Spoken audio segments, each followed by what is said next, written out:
We are here with Phil from Def Leppard. Welcome back to Montreal. It's been Thank you. quite a while. It has, 2008 apparently, yeah. Yeah. Now, every year you're on tour, Yeah, but not every year you have a new album. right.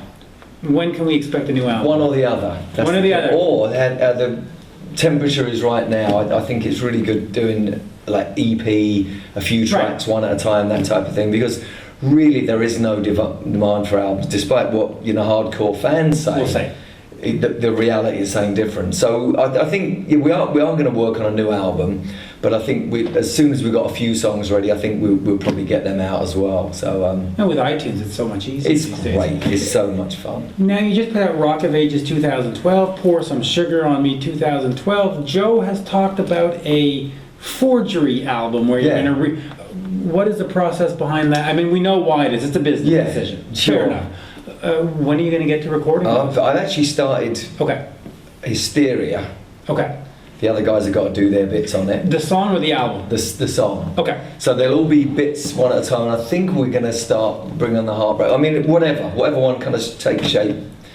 But it was kind of fun doing them two songs, Sugar and Rock of Ages. And I see Mutt quite frequently. Actually, I always bump into him and Does he have a hand in reproducing? No. Okay. He's always so busy anyway, doing whatever he's doing. But I mentioned that he heard them and I played them. And he said, "Wow, these are great." So that was kind of nice. I actually, I don't want to say I prefer the Rock of Ages, but there's an underlying groove to it, that thud. That wasn't really as prominent in the first, so it's really great. It's really Thank great. you. Now, how many do you plan on doing? Like 10, 15, 30? Until whenever, really. Until really the way it came about. We were stuck in a thing with our label. They Right. put some downloads out without our permission, so it got frozen. That's why we've never been on iTunes. Right, which so, is going to be exceptionally frustrating. Really Because you're on frustrating. tour right now and you'd be selling. Absolutely, and the label they've lost out on a fortune. But Yes. as typical, Not to mention you. absolutely, yeah. But as typical, record company industry types, the whole greed thing, it's like didn't happen. So instead of just sitting there and saying, "Well, we're not going to put them out," we said, "We'll just re-record them." Because we really didn't want to, have a movie called Rock of Ages, Tom Cruise do a version of Pour Some Sugar on Me, and us not have that available. So we forged our own stuff.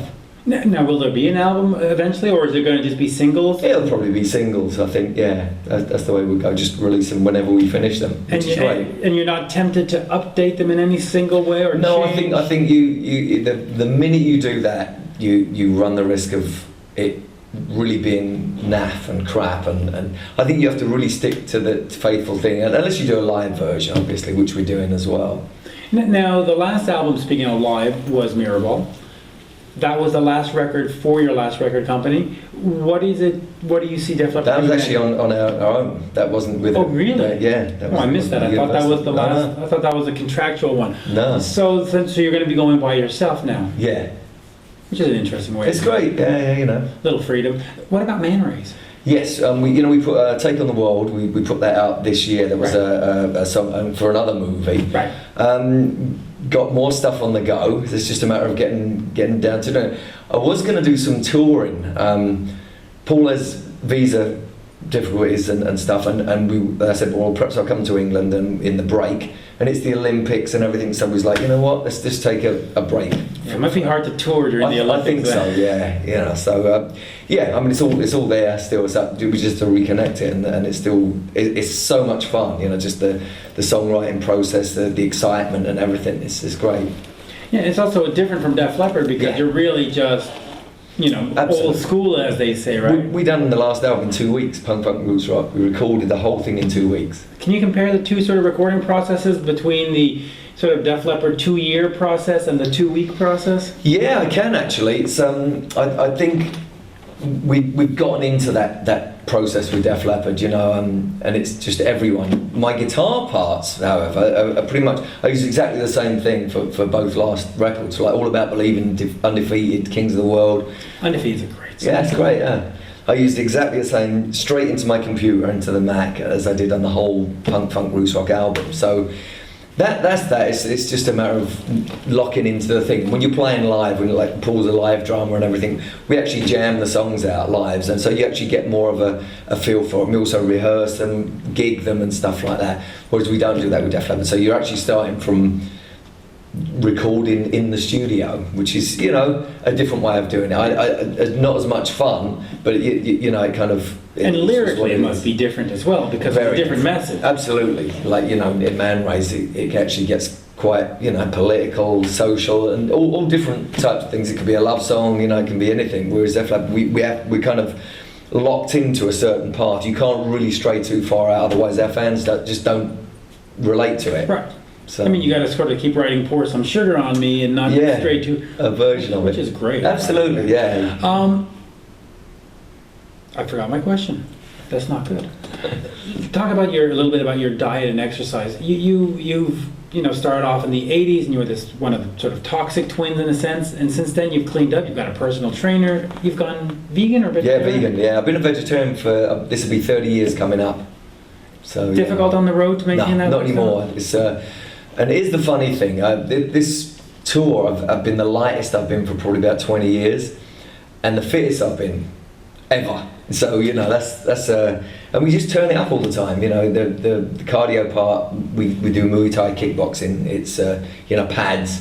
Right. And John, my trainer, you know, he's a world champion coach. 5 world champions, he got their belts. So he just makes me train like that, really. And then we do weights and bands and everything, really. And the diet is so important. It's not just being a vegan. It's actually avoiding carbs at certain times of the day, and it's actually a that process. kind of regimen. Do you keep a diary? No, I just know what to do. Like I wouldn't have. Now I get to the point, if I have something like pasta or bread, which I don't really have anymore. I'll have oatmeal in the morning or something, but that stuff really clogs me up. I feel really kind of. So yeah. And the last thing I'll ask you is the guitar picks you use. You use the metal ones. Right. A lot of the fans don't know why that is. 33 years ago, I think I was in Hong Kong, right. and a couple of guys gave me metal picks. This one Chinese session guitarist had a brass coin that he'd turned into a pick, and he was a jazz player, but he said, check the sound of this out. And I'm playing, I was like, oh my god, this is great. It was obviously the Brian May influence, you know, I love that.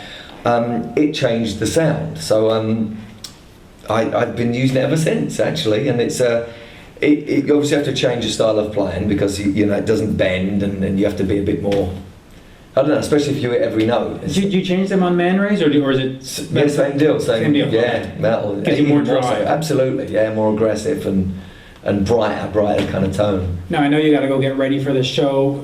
Man Rays, is it a .com or a .net? .com. So people should go check that out. Absolutely, yeah. Pick up the latest album, and of course go get the 2 downloads. Absolutely. And the forgeries that you talked about, the next one's Hysteria, Bring Some... Bring on the Heartbreak, or what comes up next, really. You know, we got the list as long as our arm, you know. So the difficult ones would probably be Rocket. Right. But is there a release plan, like one in August, one in September? Whenever they're done, so it's great in that respect. Okay, good. So, but they'll be coming out in the next year at least. Yes, stuff will be coming out, and new stuff as well. We're really working on some new stuff. I've got some stuff there on my laptop already, and it's great, you know. I want it to be a bit more rock, so that's cool. Oh, that's great. That's great. I love Def Leppard. But thank you for your time. Thank you. Cheers. I know you got to go.